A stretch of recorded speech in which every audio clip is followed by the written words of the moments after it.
รับฟังอย่างสนุกสนานนำไปประกอบการงานทั้งหลายให้ประสบความสำเร็จเสร็จสบายปรารถนาอะไรได้ดังปองปฏิบัติตามธรรมคำสั่งสอนจะให้ผลดลพรย้อนสนองธรรมะจักรักษามาคุ้มครองผู้กระทำถูกต้องตามครองธรรมขอถวายความนอบน้อมแด่องค์สมเด็จพระสัมมาสัมพุทธเจ้าขอถวายความเคารพพระมหาเถระพระเถรานุเถระเจ้าคณะพระสังฆาธิการทั่วโลกมันมีพระเดชพระคุณพระธรรมเสนาบดีรองเจ้าคณะภาค7วัดพระธาตุดอยสุเทพเป็นต้นและขออำนวยพรแด่ท่านผู้ฟังท่านผู้ชมสาธุชนพุทธบริษัททั้งหลายวันนี้รายการพระไตรปิฎกลอยฟ้าออกอากาศทางสถานีวิทยุ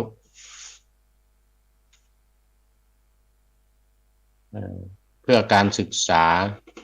พระพุทธศาสนาและวัฒนธรรมวัดฝายหินตำบลสุเทพอำเภอเมืองจังหวัดเชียงใหม่ระบบ FM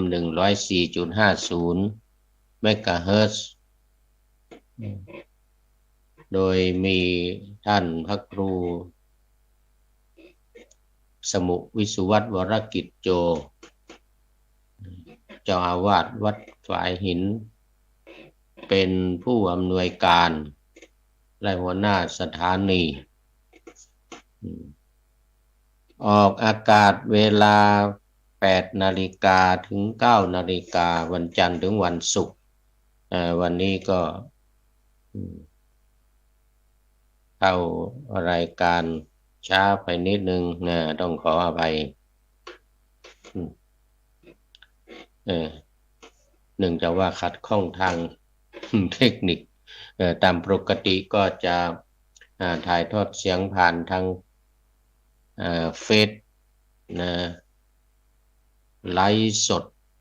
ผ่านทางเฟซทางอินเทอร์เน็ตมาจากประเทศอังกฤษวันนี้ก็พักผ่อนนอนหนาวอยู่ที่วัดพระสิงห์UKลันคอนทาวน์ลิเวอร์พูลซิตี้ประเทศสหราชอาณาจักรอังกฤษซึ่งผู้พูดได้มาเยี่ยมชมวัดพระสิงห์ UK แห่งนี้ซึ่งมีท่านพระครูศรีสิงหกิจวิเทศ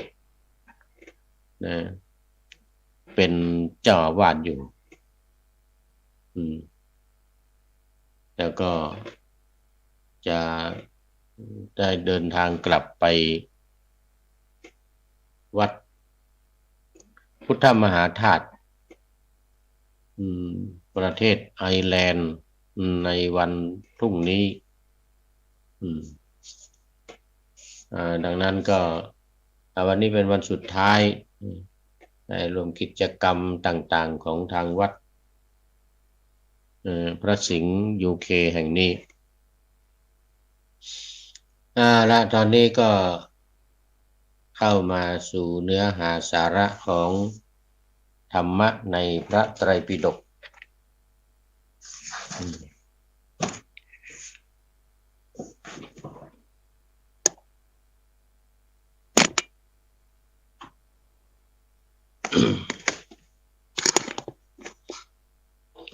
อันนี้ยังอยู่ในพราหมณวรรคเนี่ยอยู่ในพราหมณวรรค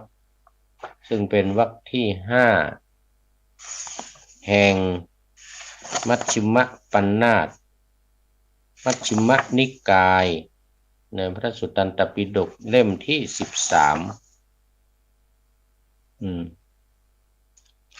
เล่มที่13เอสุ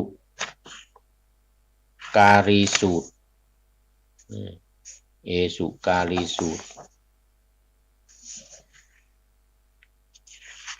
ซึ่งเป็นสูตรที่6สูตรที่6ในวรรคนี้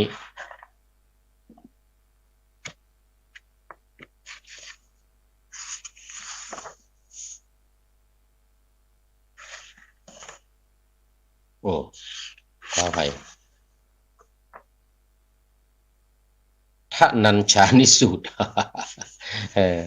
ทนัญชานิสูตรซึ่งเป็นสูตรที่7ทนัญชานิสูตรสูตรที่7ขอไปดูผิดไปสูตรที่7นี่ก็เรื่องของทนัญชานิพราหมณ์ทนัญชานิพราหมณ์พราหมณ์ชื่อทนัญชานิสมัยที่พระพุทธเจ้าประทับอยู่ที่เปรุวันเมืองราชคฤห์ท่านพระสารีบุตรก็เที่ยวจาริกไปบิณฑบาตในทักษิณาคีรีชนบทพร้อมโดยภิกษุหมู่ใหญ่ภิกษุรูปหนึ่งก็จำพรรษาอยู่ในกรุงราชคฤห์ได้เข้าไปหาท่านพระสารีบุตรถึง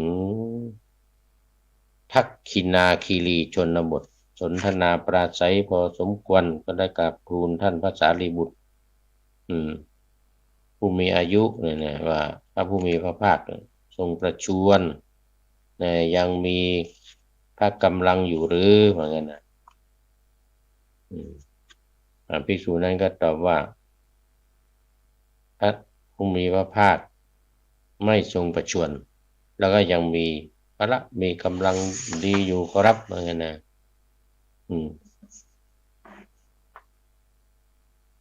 ภิกษุนั้นก็ภิกษุสงฆ์ไม่ป่วยไข้และยังมีกำลังดีอยู่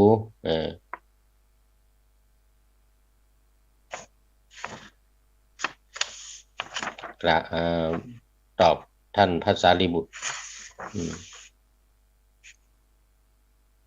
แม่ภิกษุพระสารีบุตรถามถึงภิกษุหมู่สงฆ์หมู่ใหญ่ท่านก็เรียนท่านพระสารีบุตรว่ามีกำลังดีอยู่พราหมณ์ชื่อทนัญชานิเป็นยังไงบ้างสบายดีไหมโอ้สบายดีเหมือนกันนะทนัญชานิพราหมณ์เนี่ยก็ไม่ป่วยไข้อะไรยังมีกำลังดีเหมือนกันทนัญชานิพราหมณ์ยังมีความไม่ประมาทอยู่หรือนะภิกษุนั้นก็กราบเรียนว่าท่านทนัญชานิพราหมณ์ของเราเนี่ยจะไม่ประมาทที่ไหนได้ว่างั้นนะ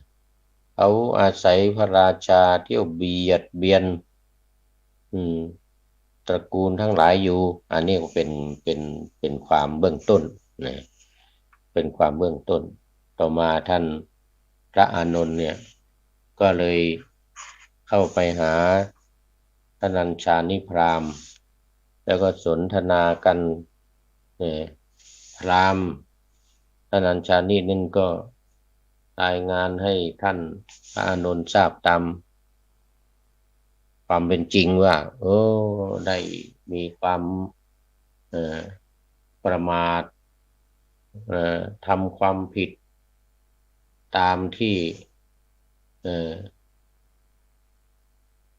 พระได้เรียนท่านนะเป็นเรื่องจริงเหมือนกันนะ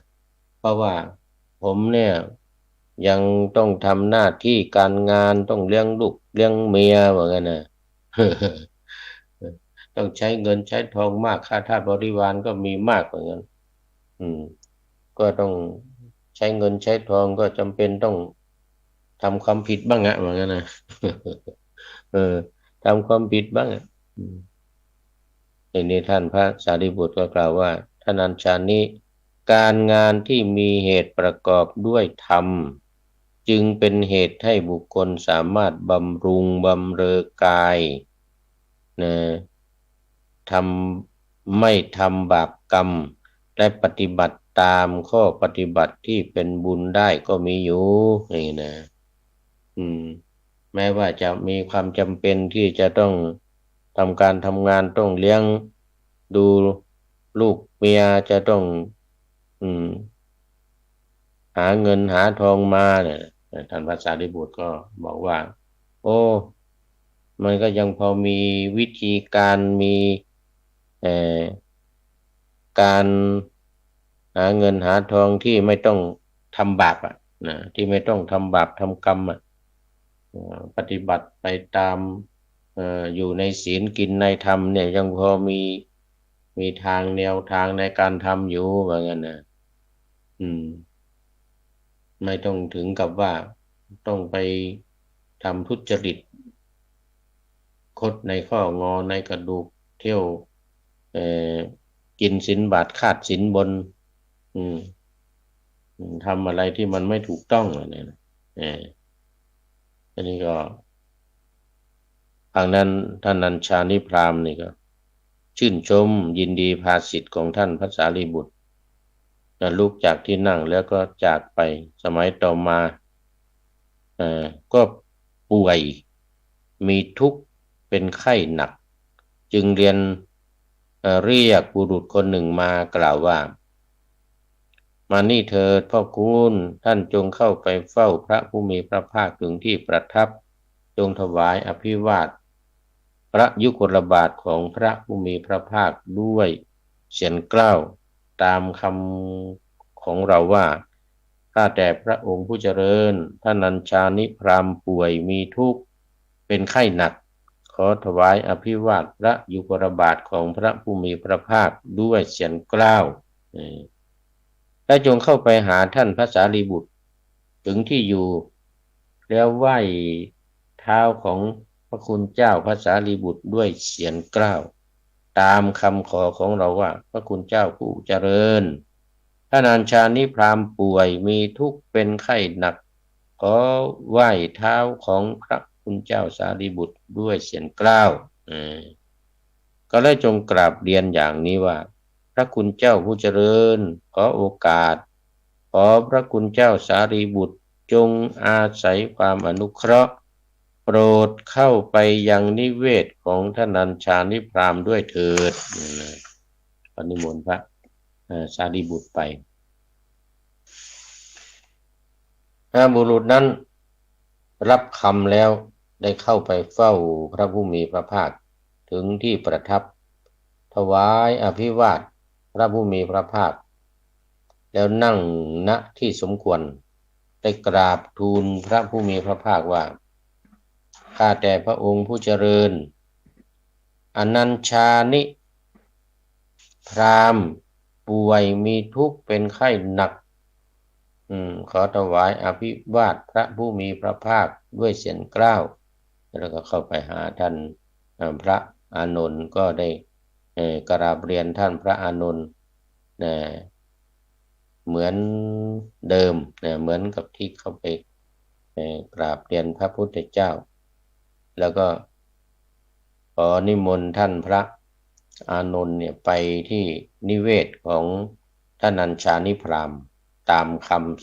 ำบอกของท่านอัญชานิพราหมณ์ท่านพระสารีบุตรรับนิมนต์โดยการดุษณียภาพดุษณีภาพแล้วคืออยู่นิ่งๆพระสารีบุตรครองอันตรวาสุกถือบาทและจีวรเข้าไปยังนิเวศของท่านอัญชานิพราหมณ์นั่งบนอาสนะที่ปูลาดไว้แล้วได้กล่าวกับท่านอัญชานิพราหมณ์ว่าท่านอัญชานิท่านยังพอทนได้หรือพอจะยังอัตภาพให้เป็นไปได้หรือทุกขเวทนาค่อยลดลงไม่กำเริบ ขึ้นหรืออาการค่อนข้างที่จะคลายลงไม่รุนแรงขึ้นหรือท่านอาจารย์นิพรามกราบเรียนว่าพระคุณเจ้าสารีบุตรโยมแทบทนไม่ไหวจะยังอัตภาพให้เป็นไปไม่ได้แล้วทุกขเวทนาของโยมกล้ายิ่งนักมีแต่กำเริบไม่ลดลงเลยอาการมีแต่สิ่งรุนแรงขึ้นไม่คลายลงเลยคนที่แข็งแรงใช้เหล็กที่แหลมคมแทงที่ศีรษะแม้ฉันใดโยมก็ฉันนั้นเหมือนกันถูกลมที่แรงกล้าเสียดแทงศีรษะเหลือกำลังโยมแทบทนไม่ไหวจะยังอัตภาพให้เป็นไปไม่ได้แล้วทุกขเวทนาของโยมกล้ายิ่งนักมีแต่กำเริบไม่ลดลงเลยอาการมีแต่ยิ่งรุนแรงขึ้นไม่คลายลงเลยว่านะ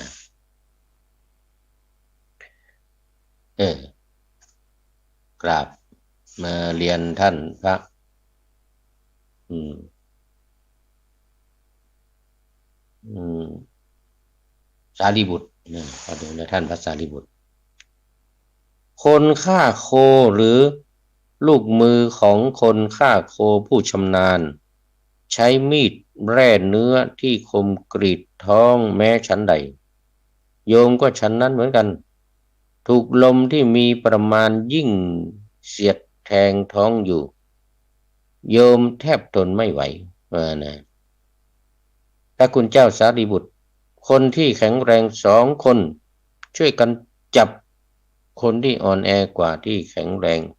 คนละข้างไว้ที่หลุมฐานเพลิงแม้ฉันใดโยมก็ฉันนั้นเหมือนกัน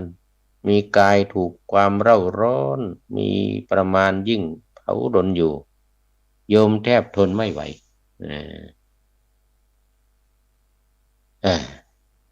ท่านพระสารีบุตรก็ถามว่า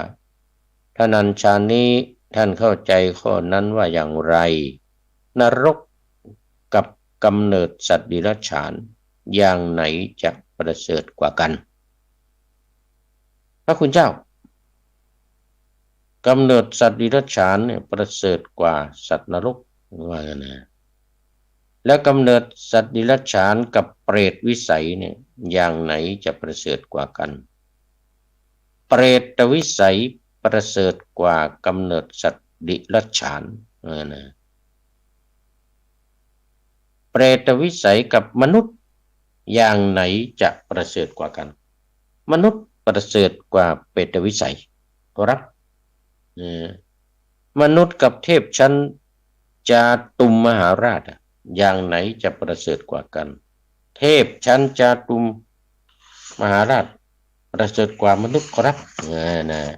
ท่านนันชานี้ถามนี่นะเทพชั้นจาตุมมหาราชกับเทพชั้นดาวดึงส์เทพชั้นดาวดึงส์ประเสริฐกว่าเทพชั้นจาตุมครับนะแล้วชั้นดาวดึงส์กับชั้นยามาล่ะเทพชั้นยามาประเสริฐกว่าครับผมท่านเข้าใจความนั้นอย่างไรเทพชั้นยามากับชั้นดุสิตเทพชั้นดุสิตครับผม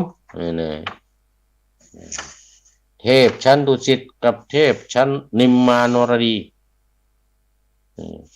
เทพชั้นนิมมานรดีประเสริฐกว่าชั้นดุสิตครับว่านะและเทพชั้นนิมมานรดีกับชั้นปัลลนิมิตวสวัสดีอันไหนประเสริฐกว่ากันก็ปรนิมิตตวสวัสดีประเสริฐกว่าครับนะและเทพชั้นปรนิมิตตวสวัสดีกับพรหมโลกอย่างไหนจะประเสริฐกว่ากันท่านนันชัยเศรษฐีก็ตอบว่าพระคุณเจ้าสารีบุตรกล่าวว่าพรหมโลกพระคุณเจ้าสารีบุตรกล่าวว่าพรหมโลกนะคือท่านนันชัยเศรษฐีเนี่ยยังไม่ตอบไม่ได้นะได้ยินแต่ว่าพรหมโลกท่านพระสารีบุตร ก็มีความคิดว่าพราหมณ์เหล่านี้เนี่ยน้อมใจไปในพรหมโลกทางที่ดีเราควรแสดงทางเพื่อเข้าถึงความเป็นผู้อยู่ร่วมกับพรหมแก่ทนัญชานิพราหมณ์จึงกล่าวว่าทนัญชานิเราจักแสดงทางเพื่อเข้าถึงความเป็นผู้อยู่ร่วมกับพรหมท่านจงฟังจงใส่ใจให้ดีเราจะกล่าวนะท่านอัญชานิก็รับคำท่านพระสารีบุตรก็ได้กล่าวว่าท่านอัญชานิทางเพื่อเข้าถึงความเป็นผู้อยู่ร่วมกับพรหมนี่คือภิกษุในธรรมวินัยนี้มีเมตตาจิตแผ่ไปตลอดทิศที่หนึ่งที่สองที่สามที่สี่ทิศเบื้องบนทิศเบื้องล่างทิศเฉียงคือทิศน้อยนะแผ่ไปตลอดโลกทั่วทุกหมู่เหล่าในที่ทุกสถานด้วยเมตตาจิตอันไพบูรณ์เป็นมหคตะไม่มีขอบเขตไม่มีเวรไม่มีความเบียดเบียนอยู่นี่เป็นทางเพื่อเข้าถึงความเป็นผู้อยู่ร่วมกับพรหมท่านอาจารย์นี้อีกประการหนึ่งภิกษุมีกรุณาจิตมีมุทิตาจิตและอุเบกขาจิตแผ่ไปทุกทิศทุกทางแบบไม่มีเวรไม่มีภัยไม่มีความเบียดเบียนนะเป็นทางเพื่อเข้าถึงความเป็นอยู่กับพรหมท่านอัญชานิพราหมณ์ก็กล่าวว่าพระคุณเจ้าสารีบุตรถ้าเช่นนั้นขอพระคุณท่านจงถวายอภิวาทพระยุคลบาทพระผู้มีพระภาคด้วยเสียงกล้าวตามคำของโยมว่าข้าแต่พระองค์ผู้เจริญท่านอัญชานิพราหมณ์ป่วยมีทุกข์เป็นไข้หนัก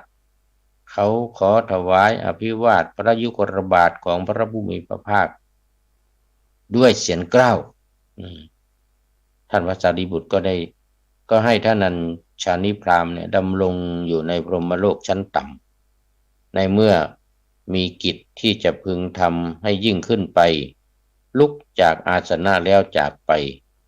ลำดับนั้นเมื่อท่านพระสารีบุตรจากไปไม่นานท่านอัญชานิพราหมณ์ก็ตายไปบังเกิดในพรหมโลกครั้งนั้นพระผู้มีพระภาครับสั่งเรียกภิกษุทั้งหลายมาตรัสว่าภิกษุทั้งหลายสารีบุตรนี้ทำให้ท่านอัญชานิพราหมณ์ดำรงอยู่ในพรหมโลกชั้นต่ำในเมื่อมีกิจที่จะพึงทำให้ยิ่งขึ้นไปลุกจากอาสนะแล้วจากไปต่อมาท่านพระสารีบุตรเข้าไปเฝ้าพระผู้มีพระภาคที่ประทับถวายอภิวาทพระผู้มีพระภาคแล้วนั่งหน้าที่สมควรกราบทูลว่าข้าแต่พระองค์ผู้เจริญท่านอัญชานิพราหมณ์มีทุกข์เป็นไข้หนักขอถวายอภิวาทพระผู้มีพระภาคขอพระผู้มีพระภาคขอกราบพระยุคลบาทของพระผู้มีพระภาคด้วยเสียงกล้าวนี่นะ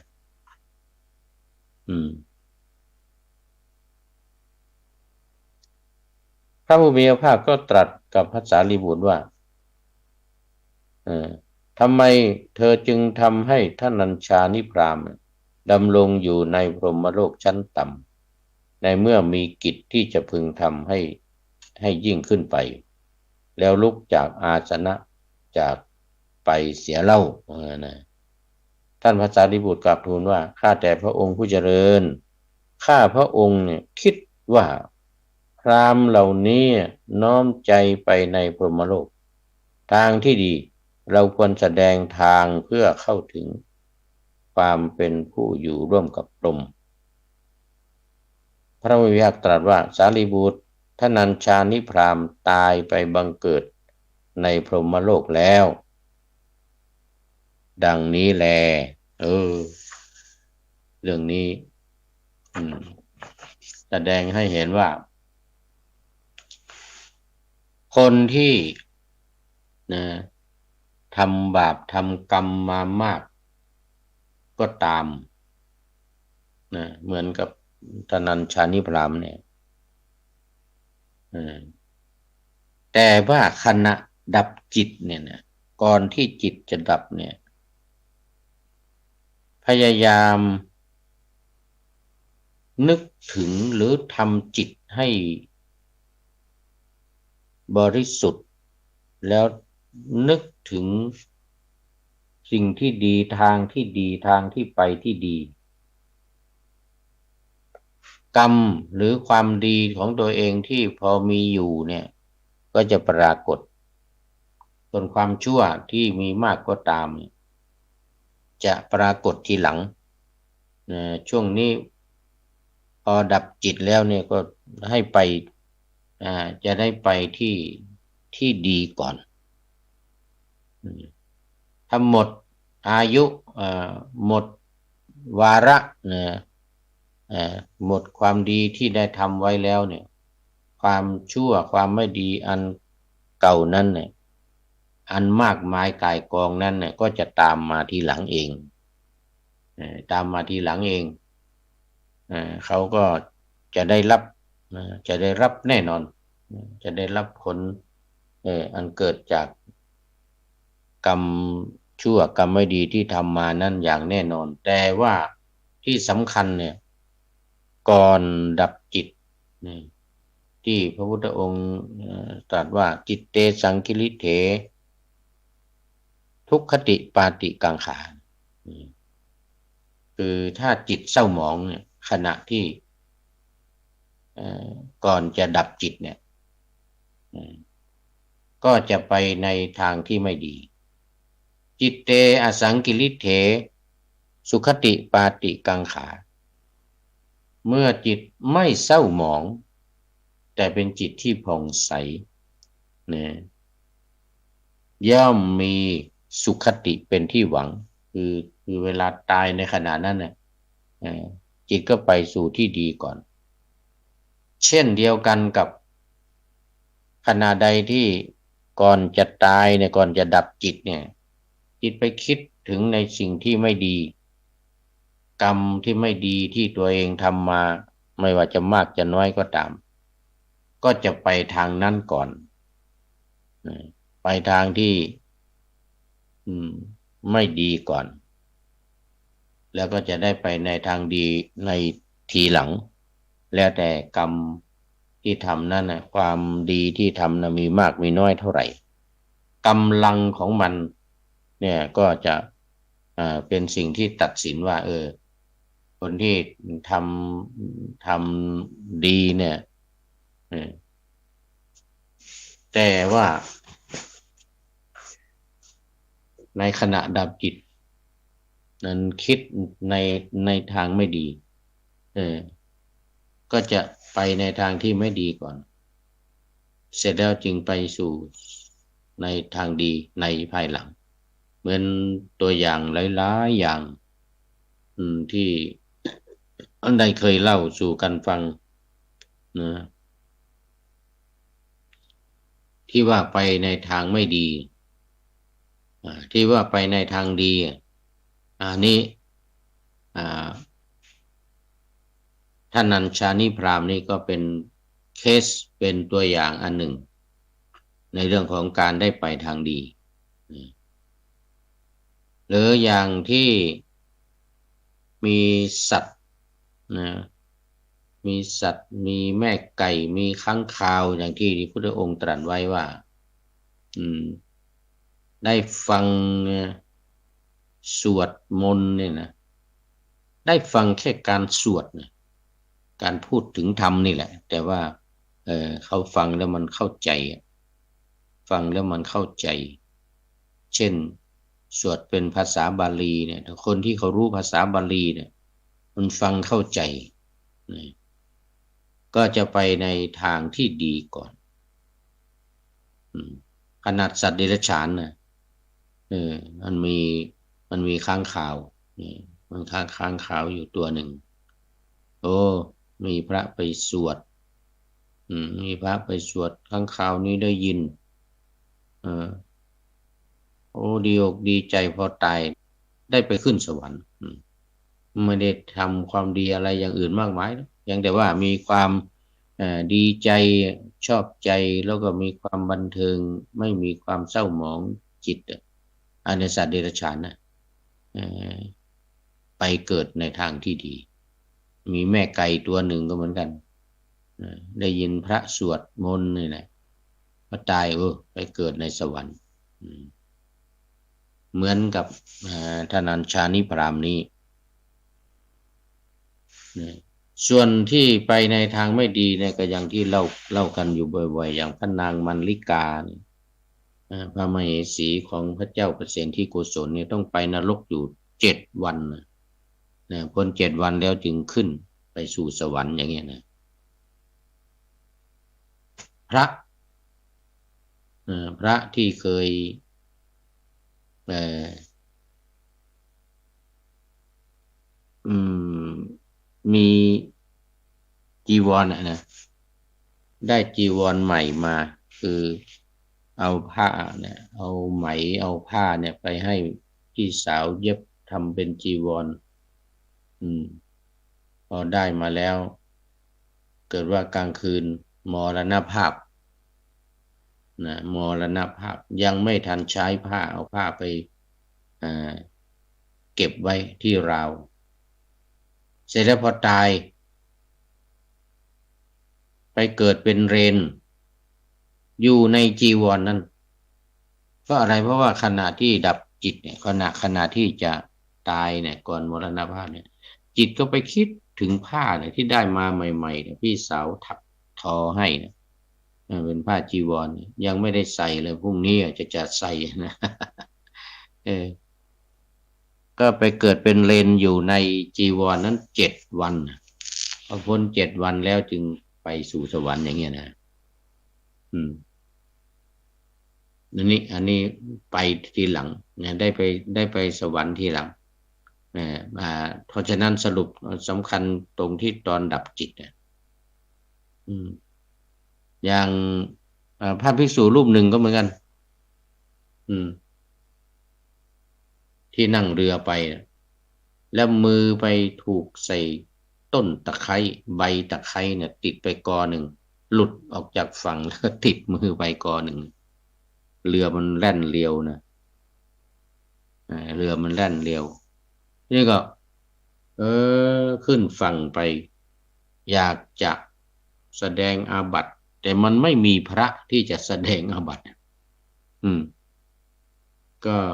เลยถึงเวลาก็ไม่มีพระแสดงอาบัติก็เลยมรณภาพจิตมันก็คิดอยู่แค่นั้นน่ะนิดเดียวต้นตะไคร้กอเดียวเนี่ยติดมือไปเนี่ยขณะที่นั่งเรือเนี่ยไม่ได้ตั้งใจด้วยไม่มีเจตนาแต่จิตมันไปคิดอยู่ตรงนั้นโอ้นี่มันผิดวินัยนี่เราพรากของเขียวที่เกิดอยู่กับที่อืมให้หลุดให้หลุดจากที่ไปเนี่ยพอตายไปได้ไปเกิดเป็นพญานาคตอนนี้ก็ยังเป็นพญานาคอยู่นะชื่อเอรักกปัดนะตอนเนี้ยยังเป็นพญานาคอยู่ชื่อเอรักกปัดเพราะอะไรเพราะตอนที่จะดับจิตเนี่ยพระเนี่ยนะอันนี้พระนะเออที่จะดับจิตเนี่ยจิตมันไปคิดอยู่ตรงนั้นน่ะ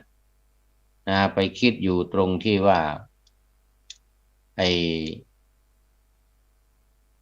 เอ่ต้นตะไคร้ที่ติดมือไปเนี่ยอืมต้นตะไคร้ที่ติดมือไป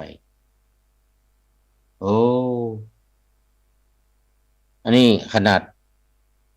ปฏิบัติธรรมมาเป็น10,000 ปีนะสมัยนั้นคนอายุยืนนะ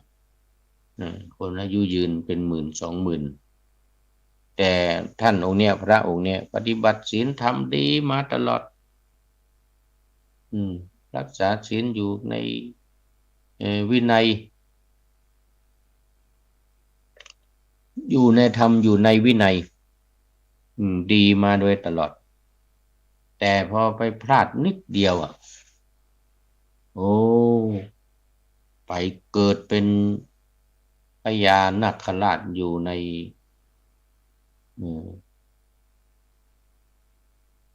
ใต้บาดาลอยู่ใต้ทะเลอยู่ใต้บาดาลนู่นน่ะเป็นพญานาค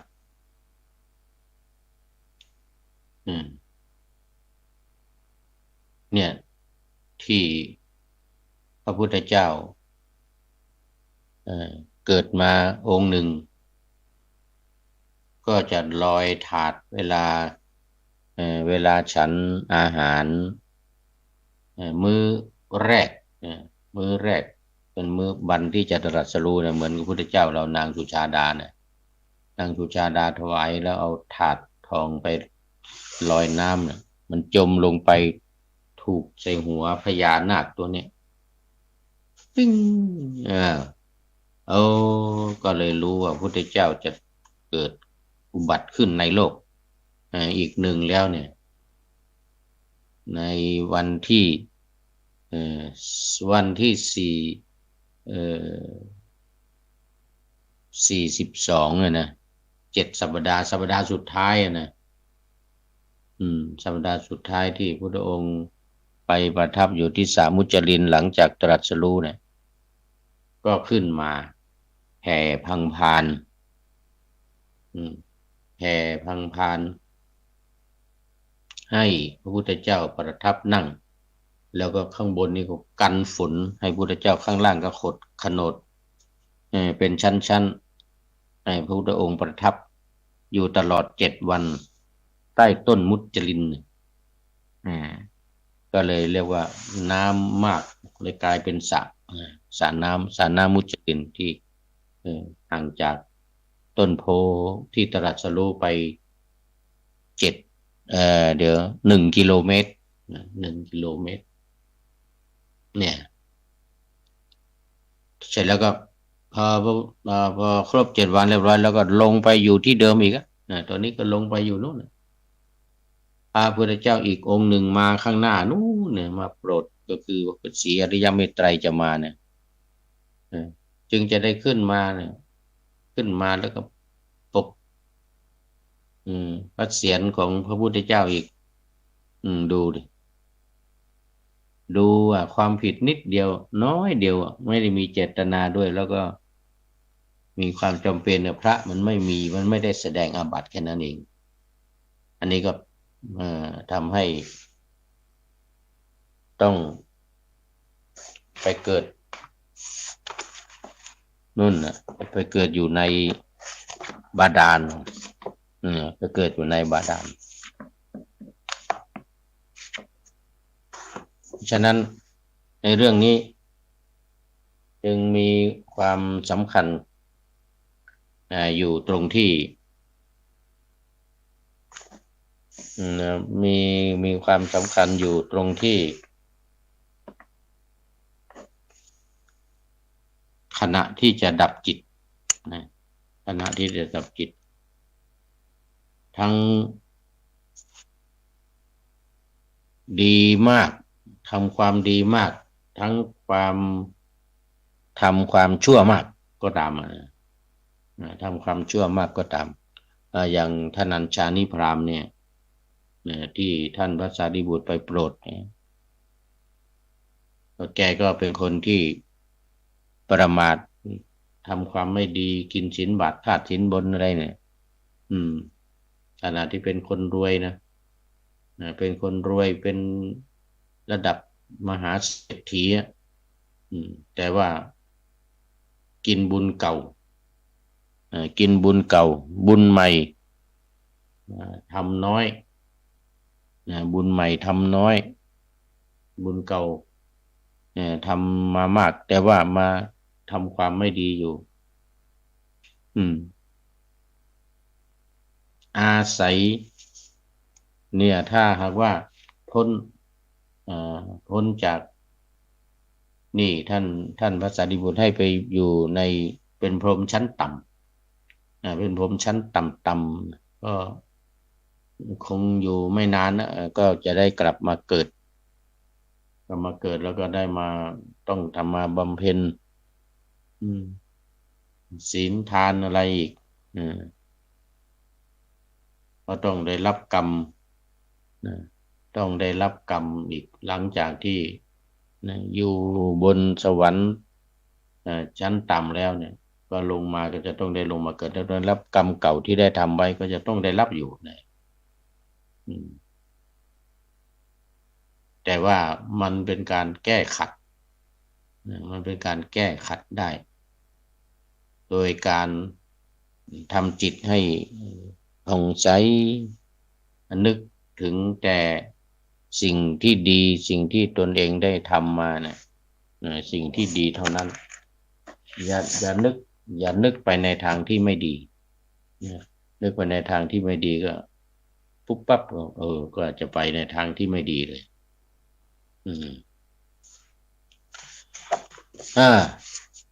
เอาแล้ววันนี้ดูไปดูมาเวลาหมดอีกแล้วหมดเวลาพอดีก็ต้องอำลากันก่อนเดี๋ยววันต่อไปก็ค่อยมาฟังกันใหม่อีกสำหรับท่านที่ไม่ได้ฟังตอนนี้ก็นู่นไปฟังตอนกลางคืนที่วัดพระธาตุดอยสุเทพนะวิทยุ FM 96 เมกะเฮิรตซ์ของวัดพระธาตุดอยสุเทพก็5 ทุ่ม5 ทุ่มถึงเที่ยงคืนรายการก็นำไปออกอีกครั้งหนึ่งที่สถานีวิทยุพระพุทธศาสนาแห่งชาติและจริยธรรมวัดพระธาตุดอยสุเทพระบบ FM 96 เมกะเฮิรตซ์สำหรับวันนี้ก็ต้องขอนำพระไตรปิฎกลอยฟ้าไปจากผู้ฟังทั้งหลายในโลกล่าวันต่อไปจะได้จรย้อนกลับมาสู่สถานีใหม่ให้ท่านฟังอย่าลืมเปิดวิทยุหรือเครื่องรับโทรศัพท์โมบายคอมพิวเตอร์ผัง YouTube เฟซเพจไลน์ให้ดังๆเพื่อชมฟังรายการวันต่อไปขอทุกท่านมีความสุขทุกคืนวันนำธรรมะประกอบการงานทั้งหลายเช่นมันทำงานทางวาจากายใจขวนขวายกิจการงานนานาบำเพ็ญสาธารณประโยชน์เว้นสิ่งที่มีโทษโหดเยี่ยงสา